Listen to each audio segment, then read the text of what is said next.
ಹಾಂ, dinner party ಜೋರಾಗಿ ನಡೀತಾ ಇದೆ.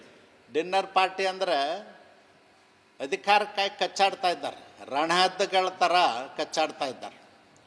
ಇವತ್ತು ಸಿದ್ದರಾಮಯ್ಯನವರೇ 5 ವರ್ಷ ಮುಂದುವರಿಬೇಕು ಅಂತ ಒಬ್ಬೊಬ್ಬರು ಹೇಳ್ತಾ ಇದ್ದಾರೆ.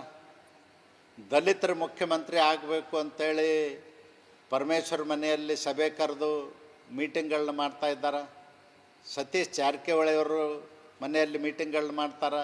ಇದರ ಮಧ್ಯೆ ಲಿಂಗಾಯತರು ಕೂಡ ಪ್ರತ್ಯೇಕವಾಗಿ ಅವರು ಸಭೆ ಮಾಡಬೇಕಂತ ಆಲೋಚನೆ ಮಾಡಿದ್ವಿ ಅಂತ ಹೇಳ್ತಾರೆ. ಈ ರೀತಿ ಗೌಡ್ರು ಒಂದು ಕಡೆ, ಲಿಂಗಾಯತರು ಒಂದು ಕಡೆ, ದಲಿತರು ಒಂದು ಕಡೆ 3 ಗುಂಪಾಗಿ ಕುರ್ಚಿಗಾಗಿ ಬಡದಾಡ್ತಾ ಇದ್ದಾರೆ. ಇದು ಆಡಳಿತ ಸುಗಮವಾಗಿ ನಡೀತಾ ಇಲ್ಲ. ಆಡಳಿತದ ಕಡೆ ಯಾರ್ದು ಲಕ್ಷ್ಯ ಇಲ್ಲ.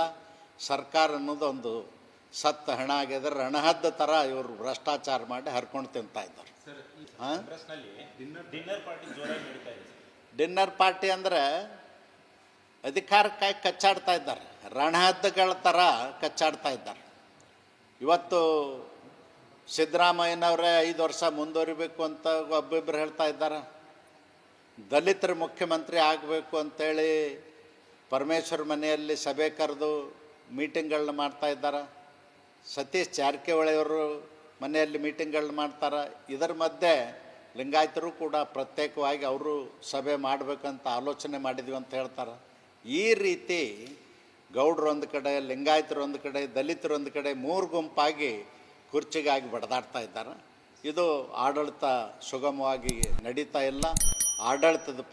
ಆಡಳಿತದ ಕಡೆ ಯಾರ್ದು ಲಕ್ಷ್ಯ ಇಲ್ಲ.